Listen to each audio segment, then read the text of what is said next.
HTC One Mini here in Phone Dog West offices. It's in Dallas, rocking and braving the heat. Actually, it's not really hot this week in Dallas. It's only in the high 90s, which for us is not bad. But here's the HTC One Mini. Looks a lot like the HTC One, and I should point out this is not going to be the official retail packaging. As it comes out, you'll probably see packaging, at least my guess is, you'll see packaging very similar to the HTC One, kind of that more rectangular or square box design, and with the goodies in the box as well. But you get some goodies down here in the box, I should say, including, take a look here, boom, earbuds, and of course the typical USB cable, all in HTC's cornstarch bags, not badges, which is biodegradable, which is really nice. HTC AC adapter module, and here's the device itself, HTC One Mini. Let's do a quick spec rundown here. 1.4 GHz Snapdragon 400 CPU, that's a dual-core CPU. 4 Ultrapixel camera here, same look and feel as the HTC One. And just to give you a comparison of how they look side by side, here's the HTC One Mini versus the HTC One.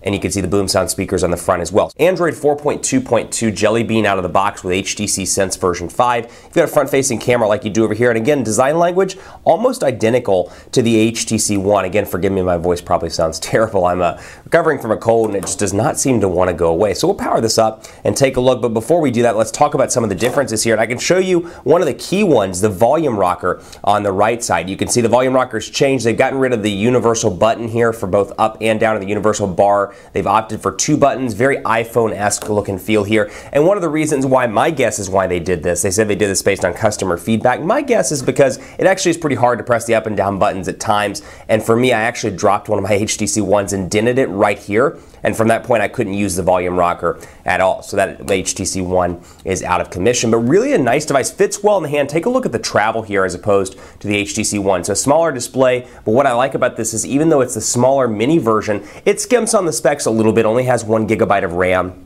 Only has 16 gigabytes of internal storage versus 32 as a starting point, but still love this build quality. You still get a nice metal build quality here.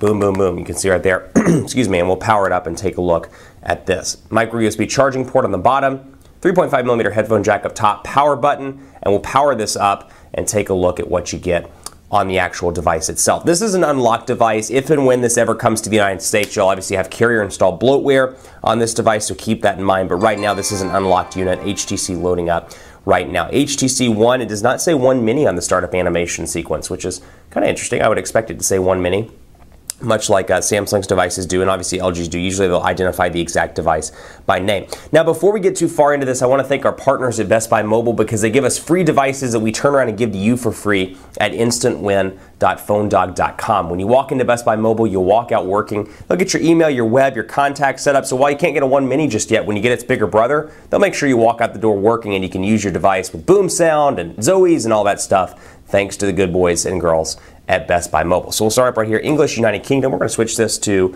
English United States. And we'll go down here and say United States. Okay. And take a look at the HTC One Mini. Start this sucker up. Next, next, next, next, next. I'm trying to figure out how annoying I can say next. There we go, and it's starting up right now. So again, micro SIM card slot over here on the right. So design language very similar to the HTC One, just a little bit different, obviously, in the specifications department. Now, I'm interested to see, as I test this over the course of a couple of days or weeks, how that 1 GB of RAM plays a role here. Does it really slow it down? Because in the past, devices like the HTC One X, 1 GB of RAM has been a shortfall as a result, of it being kind of an intensive user interface. Sense 5 being pretty intensive here. We'll go into menu and take a look here and see some of the differences. Alphabetical, we'll throw it over there so you can see it. I prefer to do the grid size as 4x5.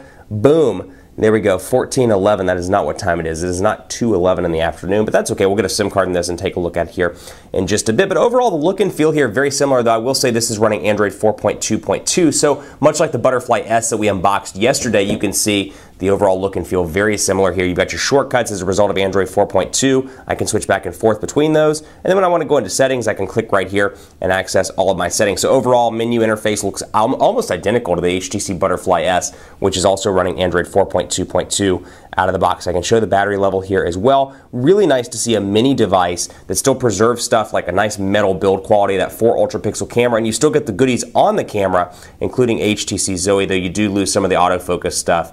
You do get HTC Zoe right there out of the box, and you can access this and use it for some of those Zoes and some of those Zoe moments, which is really awesome all around. So 5 home screens here, including Blink Feed, which is pre-installed out of the box, along with Sense 5. And we can take a look at the browser here just to see how it looks from a screen size perspective. You can see the difference here between this, and then I'll show you the browser over on the HTC One just for comparison purposes. So you can see the screen size difference here.